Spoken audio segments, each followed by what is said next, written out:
Hello friends, मैं Madhu Bhyana from being spiritual channel से।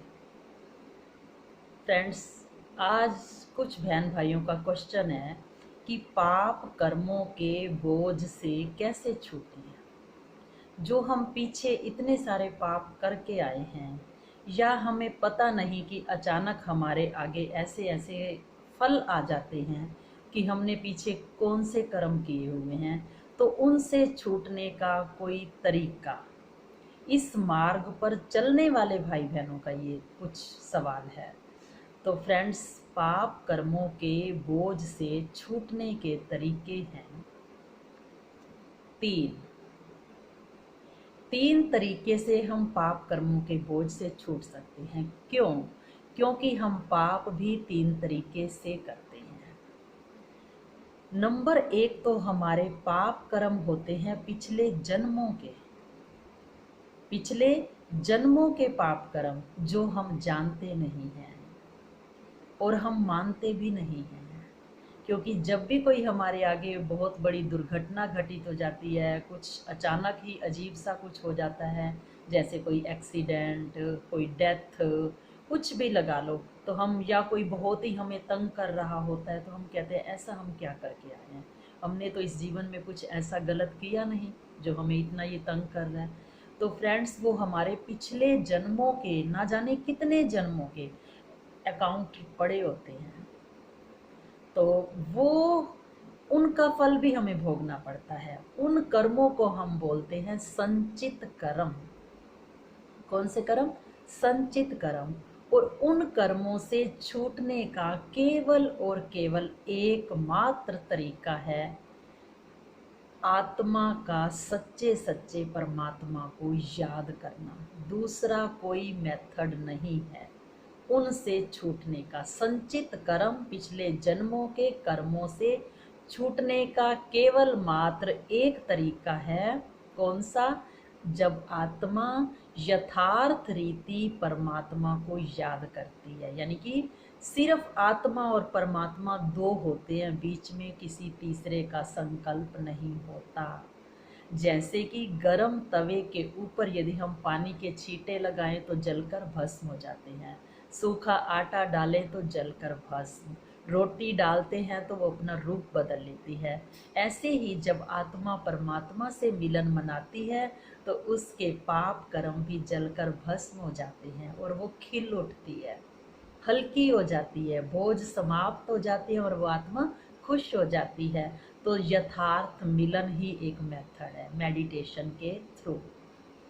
Friends, दूसरे प्रकार के पाप कर्म, मान लीजिए कि हम इस वक्त 40 साल के हैं, 45 के हैं, जितने भी साल का जो कोई है, तो इस जन्म में जो हमने 40-45 सालों में पाप कर्म किए हैं, यानी कि 5-6 साल तक हमने जो किए वो तो चलो बच्चों को माफ़ होते हैं, क्योंकि वो आत्मा कुछ जानती नहीं होती, उसकी कर्मेंद्रियां बहुत छोटी होती हैं, वो दूसरों के अधीन होती है।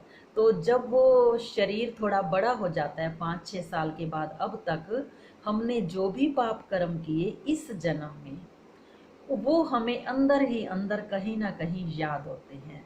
किसी का दिल दुखाया, चोरी की, ईर्ष्या की, ठगी की, चालाकी की, किसी को मारा, कोई मर्डर किया, जो कुछ भी किया, छिपकर किया, जैसे भी किया, आप समझ गए।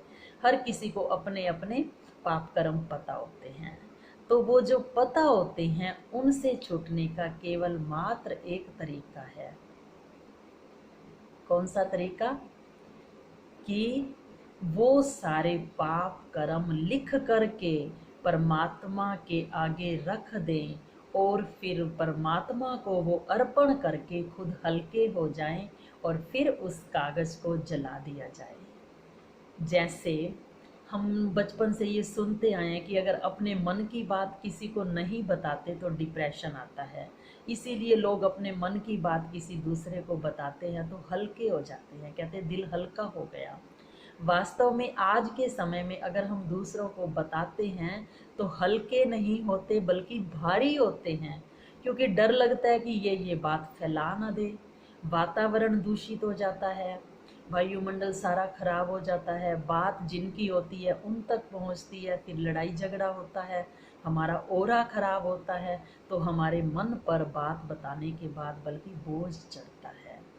तो सच्चे सच्चे परमात्मा को अपनी मिस्टेक्स लिख कर देने से हमारे मन के बोझ हल्के होते हैं। और फ्रेंड्स, रियलिटी है, बिल्कुल रियलिटी है कि 50% डिस्काउंट मिलता है।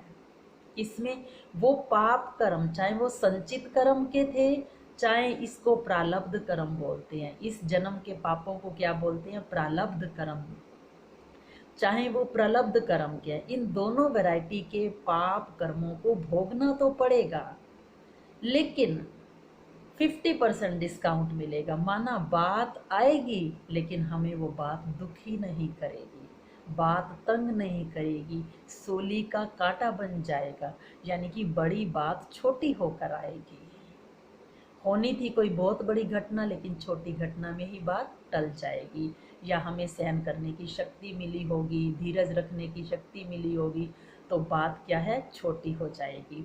तो फ्रेंड्स, तीसरे नंबर के पाप कर्म जो अब प्रेजेंट में हम परमात्मा का ज्ञान सुनने के बाद भी मिस्टेक्स करते रहते हैं, तो वो है क्रियमान कर्म, यानी कि प्रेजेंट के कर्म। प्रेजेंट के कर्मों को ठीक करने का मेथड है कि हमें रोज जो ईश्वरीय ज्ञान सुन रहे हैं, सुनने के बाद हमको मिस्टेक नहीं करनी, अपने कर्मों पर, अपने मन पर, अपने वचन पर पूरी तरह से अटेंशन देना है। इसके लिए हम पहले एक वीडियो पूरी बना चुके हैं कि वॉच के द्वारा सीखें, घड़ी के द्वारा सीखें। तो हमें अपने कर्मों को मनसा वाचा कर्मणा बिल्कुल शुद्ध बनाना है, जिससे हम मिस्टेक्स करने से बच जाएंगे और आत्मा हल्की रहेगी, पाप कर्म उसका बोझ उस पर चढ़ेगा ही नहीं। तो फ्रेंड्स, 3 तरह के कर्म, पाप कर्म हैं, संचित, प्रारब्ध और क्रियमान, और तीनों से छूटने का तरीका है। संचित से छूटने का तरीका परमात्मा की यथार्थ याद, सच्ची सच्ची याद, और नंबर 2 जो हमारे प्रारब्ध कर्म हैं, इसी जन्म के, उससे छूटने का तरीका परमात्मा को लिख कर दे दें। और तीसरे वाले, हम मिस्टेक्स करने से ही छूटेंगे अगर ज्ञान को सुनेंगे, समझेंगे और अप्लाई करेंगे। तो फ्रेंड्स, इन 3 तरीकों से हमारे पाप कर्म भस्म होते हैं। भस्म मीन्स क्या, आएंगे जरूर वो, लेकिन हमें टच नहीं करेंगे। तो ठीक है फ्रेंड्स, आपके क्वेश्चन का आंसर लगता है आपको सेटिस्फेक्शन हो जाएगी। आपको अगर ये वीडियो पसंद आए तो इसको लाइक करें और शेयर करें। ओके।